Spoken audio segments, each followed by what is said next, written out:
Hello students, good morning. आपकी class +2 है और आपका जो लेक्चर है वो इंग्लिश लिटरेचर का लग रहा है। तो हमने जो है 7th चैप्टर शुरू किया था, द हेरिटेज ऑफ इंडिया। उम्मीद है आपको उसकी समरी अच्छे से समझ में आ गई होगी।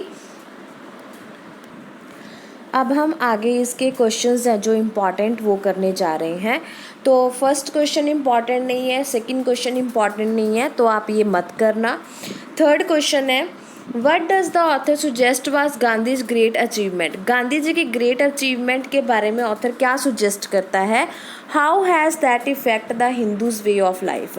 गांधी जी के जो अचीवमेंट्स थी उन्होंने हिंदू वे और जो हिंदू के ज़िंदगी जीने का तरीका था उसको कैसे इफ़ेक्ट किया। Gandhi's great achievement was a success in shifting the whole emphasise of Hindu thought towards a popular social order based on equality of rights irrespective of class and caste distinctions। उन्होंने क्या किया, महात्मा गांधी की जो ग्रेट अचीवमेंट थी उन्होंने हिंदू के जो thoughts थे उनको चेंज कर दिया। कौन कौन से, जैसे सोशल ऑर्डर पे बेस्ड थे, जैसे कि इक्वल राइट होने चाहिए, क्लास और कास्ट है जो उसकी तरफ ध्यान नहीं देना चाहिए। That has given a new life to Indian culture after centuries of stagnation. इस तरह से उन्होंने एक नई लाइफ है जो इंडियन कल्चर में दी थी आफ्टर बहुत सारी सेंचुरीज़ के बाद। जिन सेंचुरीज़ में इन बातों को माना जाता था उनको उन्होंने टोटली चेंज कर दिया और हिंदू वेज ऑफ लाइफ है जो उसको एक नई दिशा दिखाई थी। While on the one hand the author claims that future generation of Indians, एक साइड तो ऑथर ये क्लेम कर रहा है कि फ्यूचर जनरेशन है जो इंडियंस की will be man rooted in their tradition, भी वो जो आदमी है वो अपने ट्रेडिशन के साथ जुड़े रहेंगे। On the other hand he state that India is well on the way to stimulate the culture of the west. और दूसरी तरफ वो ये कह रहा है कि इंडियन लोग हैं जो वेस्टर्न कल्चर को अपना रहे हैं। Do you think this is contradiction. आपको नहीं लगता कि ये एक तरह से दोगले विचार हो गए। एक तो ऑथर कह रहा है कि हमारी जनरेशन आने वाली वो इंडिया के रूट से जुड़ी रहेगी, इंडिया के कल्चर से जुड़ी रहेगी, पर दूसरी साइड वो ये भी कह रहा है कि वेस्टर्न कल्चर भी उन्होंने अडॉप्ट कर लिया है। तो ये क्यों है। Assimilation of a Western culture does not necessarily mean given up tradition of Indian culture। कहते हैं कि अगर उन्होंने वेस्टर्न कल्चर अपना लिया है तो इसका मतलब ये नहीं, ज़रूरी नहीं है कि उन्होंने इंडियन कल्चर छोड़ दिया है।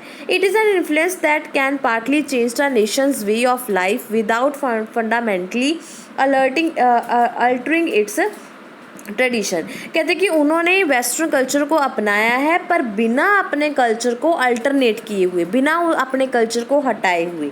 It is generally a change of social reform. उन्होंने सिर्फ वेस्टर्न कल्चर को किस तरीके से अपनाया, सिर्फ उसमें सोशल रिफॉर्म लाने के लिए, जैसे कि equality of women's rights is a result of western influence. जो वुमेन्स के राइट हैं उनको भी इक्वालिटी मिलनी चाहिए, है ना। एबोल्यूशन ऑफ चाइल्ड मैरिज, बच्चों की जो मैरिज कर देते हैं वो ख़त्म होनी चाहिए। Human sacrifices and Sati and the disappearance of orthodox views in respect of caste, class and untouchability are the outcomes of western ideas। कहते सोशल रिफॉर्म में चेंज किए गए हैं, जैसे कि सती प्रथा ख़त्म हो, क्लास है जो हमारा कास्ट है जिसमें हम बटे हुए हैं वो ख़त्म होने चाहिए, चाइल्ड मैरिज ख़त्म होनी चाहिए, ह्यूमन सेक्रीफाइस ख़त्म होना चाहिए, वीमेन को इक्वालिटी राइट्स है जो वो मिलने चाहिए। इस तरह के जो सुधार हैं वो किए गए हैं वेस्टर्न आइडिया में से। Indian culture has received, adopted and designated elements of very other cultures, but it has not given up its basic principles। Indian culture ने बहुत सारे जो कल्चर्स हैं दूसरे देशों के उनको रिसीव किया है, अडेप्ट भी किया है, पर उन्होंने अपने जो बेसिक प्रिंसिपल्स हैं उनको नहीं छोड़ा है। The more objectable features of the caste and family system are disappearing. जो ऑब्जेक्टेबल फीचर्स हैं कास्ट और फैमिली सिस्टम के वो डिसअपीयर हो गए हैं, ख़त्म हो गए हैं। India is changing but her cultural जो ट्रेडिशंस है विल कंटिन्यू। इंडिया चेंज हो रहा है पर उसके जो कल्चरल वो है ट्रेडिशन है वो ख़त्म नहीं हो रहे हैं। There is no contradiction in the author statement. तो ऑथर की स्टेटमेंट में कोई भी कॉन्ट्राडिक्शन नहीं है, कोई भी इस तरह की बात नहीं है कि वो दोगली बात कर रहा है या कॉन्ट्राडिक्शन कर रहा है, ऐसा कुछ भी नहीं है। लोगों ने इंडियन लोग अपने रूट के साथ जुड़े हुए हैं, पर वो उनमें सुधार लाने के लिए वेस्टर्न आइडियाज़ हैं जो उनको अडॉप्ट कर रहे हैं। नेक्स्ट क्वेश्चन है, does the author visualise a time when Hindu civilisation will die out? क्या ऑथर विजुअलाइज कर सकता है उस टाइम को जिसमें हिंदू सिविलाइजेशन है वो मर जाएगी, died out? Why does he think so? उसको ऐसा क्यों लगता है? What contrast does the author see between Indian and west? India और वेस्ट में क्या कंट्रास्ट दिखाना चाहता है author? The author does not visualise any such time. Author इस तरह का कोई भी जो विजुअलाइजेशन है, नियंत्रण है, वो नहीं दिखा सकता, दृष्टिकोण नहीं दिखा सकता। ऑन द अदर हैंड, दूसरे हाथ, he believes that Hindu civilisation will retain its continuity. दूसरी तरफ वो ये यकीन करता है कि हिंदू सिविलाइजेशन है जो वो बनी रहेगी। He thinks that the Bhagavad Gita will keep inspiring mans of action. Bhagavad Gita है जो ऑथर कहता है कि भगवत गीता है जो वो मैन के एक्शंस को इंस्पायर करेगी। उपन्यास है जो वो मैन के थॉट्स को इंस्पायर करेगी। The charm and beauty of the way of Indian life will continue in spite of the effect of the labour saving device of the western. कहते हैं जो चार्म है, जो ब्यूटी है इंडियन लाइफ की, वो बनी रहेगी बिना किसी वेस्टर्न के इफेक्ट के। People will love the heroic. जो लोग हैं वो हीरोइक जो मतलब हीरो वाले एक्शंस हैं उनको प्यार करते रहेंगे। Tales of the heroic tales है जो महाभारत और रामायण की, उनसे प्यार करेंगे। और लव स्टोरीज है जो दुष्यंत और शकुंतला की, उनको भी वो इंजॉय करेंगे। They will continue enjoying peace and happiness of Indian life. वो इंडियन लाइफ की जो पीस और हैप्पीनेस है उसको इंजॉय करते रहेंगे। It is in the last sentence refer to, उन्होंने जो लास्ट सेंटेंस में क्या था कहा था कि gently quietness of Indian life the western is given more to materialise while the Indians know for her spiritual tradition. कहते हैं कि वेस्टर्न है जो वो तो ज़्यादातर मटीरियलाइज्ड है, पर इंडियन है जो वो इंडियन है जो अपनी स्पिरिचुअल ट्रेडिशन है उसको जानते हैं। ठीक है जी। नेक्स्ट क्वेश्चन है, what evidence does the author give to prove that Indian culture has changed radical over the century? कौन सी एविडेंस देता है ऑथर ये प्रूव करने के लिए कि इंडियन जो कल्चर है वो चेंज्ड हो गया है रेडिकली ओवर द सेंचुरीज में? Do you agree that customs which the author recalls useless deserved perish? क्या आप इस बात से एग्री हैं कि जो कस्टम्स ऑथर कहता है कि यूजलेस थे उनको हटा दिया गया है? Do you consider this a natural phenomena that we will regard as necessary as important today is likely to be discarded as useless by the next generation?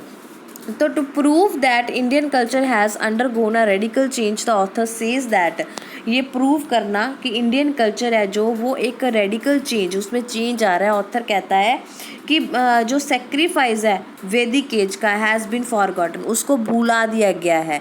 Widows are no longer burned on their husbands pyre, जो आज विधवा हैं उनको अब उनके अपने husband की मौत के साथ जलना नहीं पड़ता। अर्ली मैरिज है जो वो डिस्कार्डेड कर दी गई हैं। अनटचेबिलिटी एंड कास्ट है with all its objectivity feature will disappear, untouchability caste है ये सब कुछ ख़त्म हो गया है। Temple have been thrown open to all, जो मंदिर हैं वो सबके लिए खुले हैं, औरतों के लिए, मर्दों के लिए, बच्चों के लिए, कास्ट के लो क्लास के लिए भी, सबके लिए मंदिर खुल चुके हैं। The old family system is adapting itself to modern condition, आज जो पुरानी जो फैमिली सिस्टम है वो अपने आप को मॉडर्न कंडीशन में अडॉप्ट कर रही है। अनडाउटेडली अनलेस जो कस्टम्स है deserve to perish changes is law of nature, कहता कि जो यूजलेस कस्टम थे उनको सच में बदल जाना चाहिए था, क्योंकि चेंज होना एक नेचर का सिद्धांत है। चेंज आते हैं ना, हमारी बॉडी में भी चेंज आते हैं, हम बड़े होते हैं तो हमारी नेचर में भी चेंज, तो चेंज है जो एक नेचर का कानून है, चेंज होना ज़रूरी है। Ideas and ways of life keep changing with the passage of time, हमारे जो आइडियाज़ हैं और हमारे तरीके हैं ज़िंदगी के उनमें भी टाइम के अकॉर्डिंग चेंजेस आते रहते हैं अंडर वेरियस कंडीशंस, बहुत सारी कंडीशंस में। So what is regarded as necessary, तो क्या ज़रूरी है और क्या इम्पॉर्टेंट है आज, ये देख के नेक्स्ट जनरेशन है जो उनको यूज़लेस कहेगी, but it is but natural. पर ये सब कुछ नेचुरल होगा। हर जनरेशन में कई चीज़ें बदलती हैं, तो ये सिर्फ एक नेचुरल होता है। Does the author believe in continuity of Hindu civilisation, क्या ऑथर बिलीव करता है कि हिंदू सिविलाइजेशन कंटिन्यू चलती रहे। Why does he think so, वो ऐसा क्यों सोचता है। The writer believes that Hindu civilization will continue, but it will perform its most spectacular fear of synthesis. Author कहता है उसको बिलीव है कि हिंदू सिविलाइजेशन है जो वो कंटिन्यू रहेगी, पर वो परफॉर्म है जो वो एक शानदार तरीके से, एक नए तरीके से परफॉर्म करेगी। In the past it received elements of many cultures, past में उसने बहुत सारे कल्चर्स को रिसीव किया था। इंडो जैसे कि हो गया, इंडो यूरोपियन हो गया, ग्रीक, रोमन, टर्किश, पर्शियन और अरब, इन सब के कल्चर्स को उसने रिसीव किया था। It has change somewhat with each new influence, और इसमें जो चेंज थोड़ा आया था वो उनके प्रभाव से आया था। It will now assimilate the culture of the western, और आज वेस्टर्न कल्चर को हमने अडॉप्ट कर लिया है। It will continue to have the essential Hindu influence, ये हिंदू इन्फ्लुएंस को लगातार प्रभावित करता रहेगा। Indians culture tradition will continue, और इंडिया का जो कल्चरल ट्रेडिशन है वो लगातार चलता रहेगा।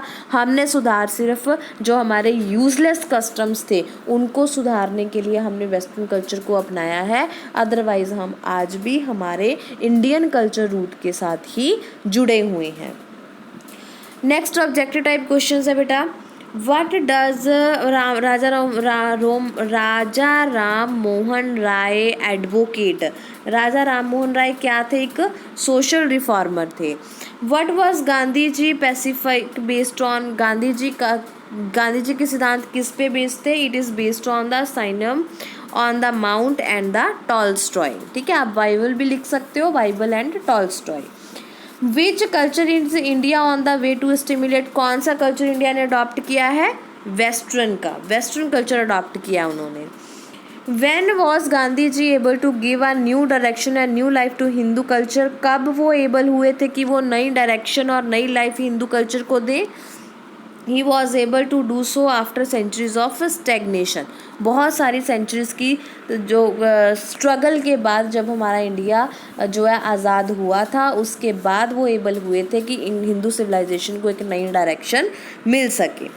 From which book does Hindu civilisation continue to receive its inspiration, कौन सी बुक है हिंदू सिविलाइजेशन में जो लगातार इंस्पिरेशन जो है रिसीव करती है, फ्रॉम भगवत गीता, भगवत गीता से उसको हमेशा इंस्पिरेशन मिलता है कि वो उनसे जुड़े रहें।